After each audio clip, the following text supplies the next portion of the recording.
Hello, welcome to LMC and Knowledge, Lyrics Music Channel, spiritual insight and wisdom that I will share to you so you can take along your spiritual journey. I hope you're having a good day, good night, wherever you're at, and whenever you see this, make sure that you're prayed up and in the light of Jesus, okay? That's where we belong every day. So today, God says, accepting change. How are you able to accept change? Do you like change? Like, I'm talking to you as a viewer. Do you like when change is happening, or you like when things are the same? One thing about me in my life that I realize is that I love change, like, because I know that if this situation is happening and I'm not really liking it, I know that something's going to change, so that's one thing why I really like change.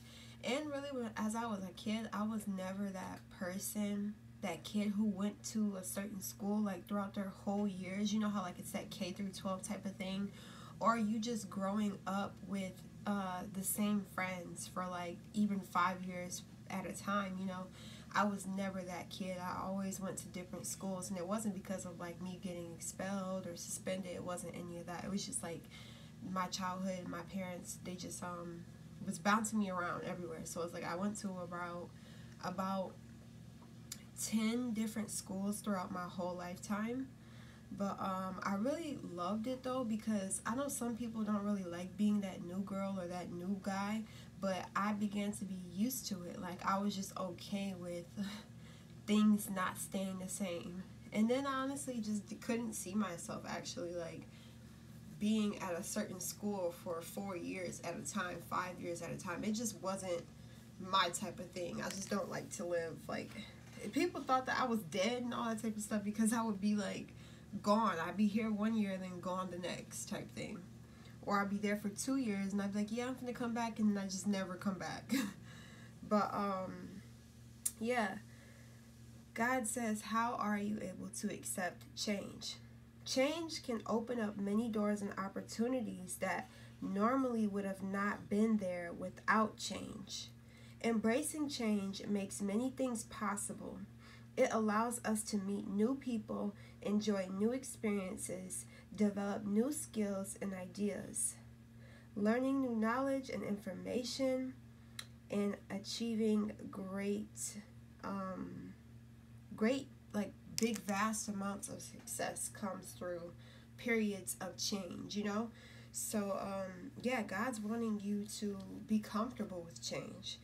God says, well, I'm giving you guys, here are some ways to embrace change.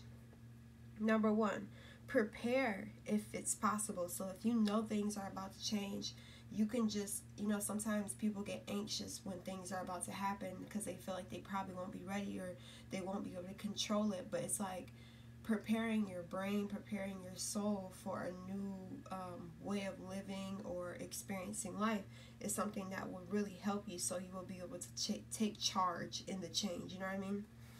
So, number 2, determine the value. Number 3, keep your skills current. So with, like, keeping your skills current is just like being up to date with what you're doing. So if you're in a certain career, a certain path in life, and you see other people are finding new advanced ways of how to do what you're doing already, maybe you learning another part of, or going deeper within your talent to make it even more better than what it already is right now. So yeah, and so you're available.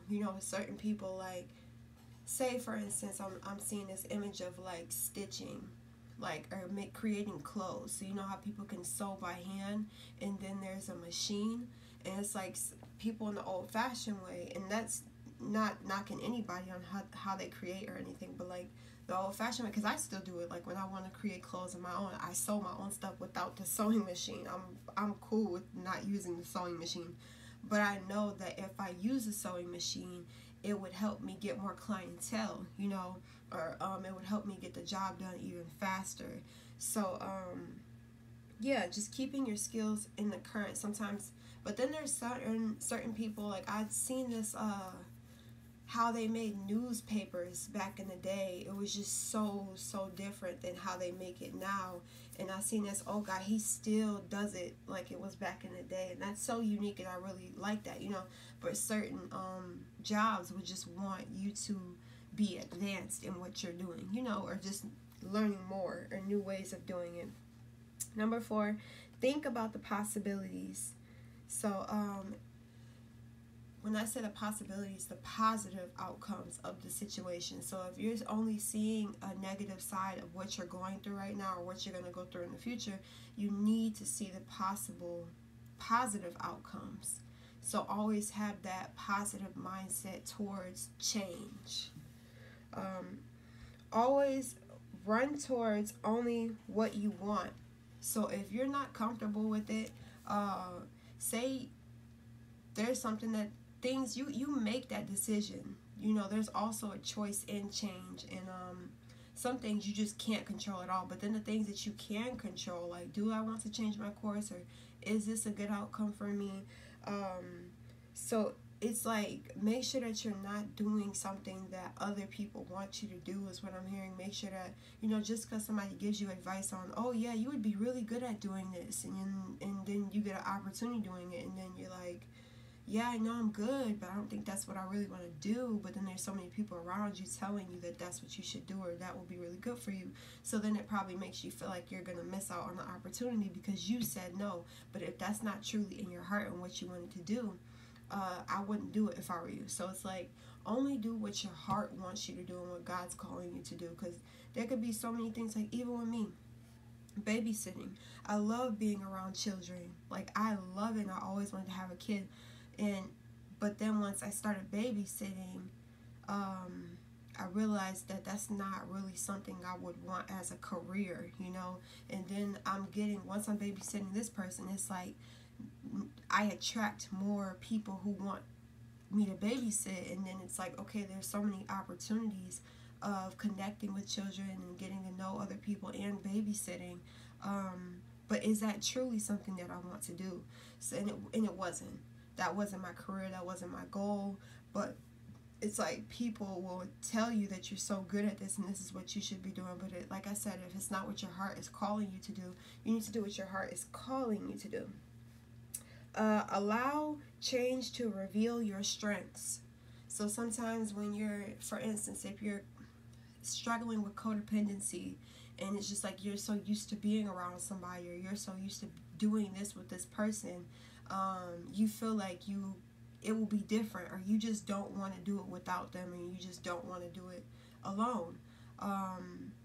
You doing it alone and shifting that mindset and the way you used to work, live, think, or breathe, it can literally bring out certain parts of yourself that you didn't know were there. You know what I mean?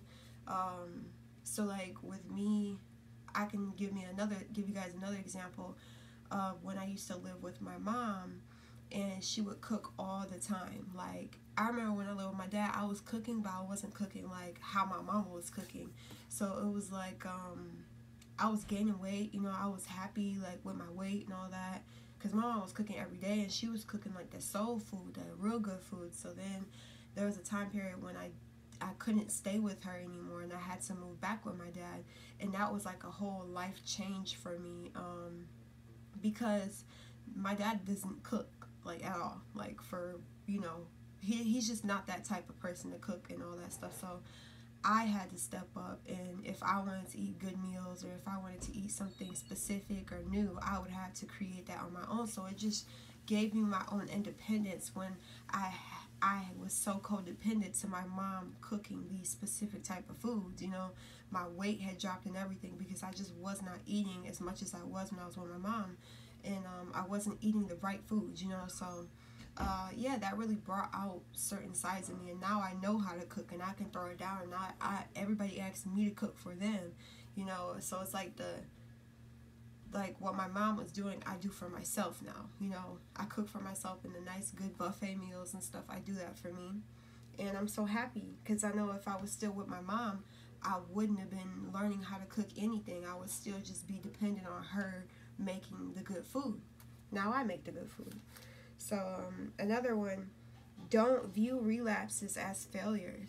So if you're relapsing to a different way of life, so say you're addicted to something or going through things where you're codependent to certain, not even people, but like drugs or TV or food and stuff like that, don't bash yourself. Like, say you go on a good streak of not doing something that you don't want to do anymore, right? And then you do it, then you bash yourself thinking you have to start at ground zero. No, you just learn, and it's going to increase your strength. It depends on how you look at it, you know. So I know the typical way is for people to bash themselves for doing what they didn't want to do. But if you look at it in a different perspective and ask God, even if you can't understand it, like, God, I'm bashing myself about something, and I know, like, you had that remorse of, this is not what I wanted to do. It's still showing that you're changing, because you're not just, oh, back in relapse and now I'm just back on it like I never left it. You're just like, no, I told myself I didn't want to live this way or do this, and I did it again. But it's like you're reflecting and correcting yourself again. So, yeah, go easy on yourself is what I'm hearing. Like, go easy on yourself when you're going through things that you're not knowledgeable in, you know. I'm kind of forgetting my numbers. Number 8, don't just embrace change, drive it. So it's like, you know, sometimes we just, it's like, okay, now I'm seeing like this vision of becoming a mother for the first time, and it's like, okay, I'm a mother, you know, I'm embracing it. Okay, I had this baby, and then now you're taking care of the newborn child, and it's like there's two ends of the spectrum. It's like the confident mother and then the non-confident mother, you know, while she's trying to become a mother for the first time. So it's like, of course, the easy way is being uncomfortable and just not confident, but then another side of you is confident. So it's like there's one side of you that's insecure. It's like a good and bad to everything, right? So if you can feel insecure, you know that you can feel secure. Like it's equal, you know what I mean? You have to know what it feels like to be at the bottom by actually being there at the bottom. So then you know what it feels like going to the top, because you're actually going to the top, you know? So you just have to feel both sides of the situation when you're going through it, and embracing change. And it's like just flowing with it, you know, instead of like kind of resisting. 9, get an accountability partner. So if there's something in your life, you know, where you don't like to take accountability of it, and you're okay with not taking accountability of certain situations in your life, you need that person around you to point it out. So if you have a trustworthy person that can literally, like, you know, tell you, hey, you need to take accountability and action of this situation or this choice that you made. And so when we get older, we're not around our parents anymore, so nobody has to tell us to take accountability of nothing. And if nobody's telling us around us, we just learn to accept it and not change, you know. But yeah, you need to have that person around you to keep you on your toes, you know, like, hey, like a warden or like a sergeant, you know. Number 10, reduce the ambiguity. Number 11, make change an adventure. So yeah, just look at change as like a maze, or but you're gonna get out the maze, but it's like it's literally like a journey. It's just, change is a journey, and understanding that change is the only constant. But yeah, so these affirmations I will give you guys, you can say it multiple times out loud to rewire your mind, or you can comment it down below to like put it in stone. But yeah, I accept changes. I accept changes. I accept changes. I go with the flow of my life. I go with the flow of my life. I go with the flow of my life. I make change an adventure. I make change an adventure. I make change an adventure. So just like I'm hearing, like, have the eyes of a child. Like, you know, when you're a child, you're not looking at the world as an adult, and it's like you're more outgoing. You're more not afraid of taking risks and going through things. Like, say I'm hearing another example of, like, say there's a child and a mother, and the mother is like, you know, she's going through financial loss, so she doesn't have enough for her life, right? And she's still needing help and assistance from other people, but that child is like, imagine a 3-year-old child. They're literally just playing with toys. They're, even though they're mom and they know they're in a certain situation in life that, you know, the mother's crying and she just wants change in her life, or she's going through that new change, but the baby is still, you know, the baby can feel emotions and stuff, but it's still not looking at life the way the mom is, you know.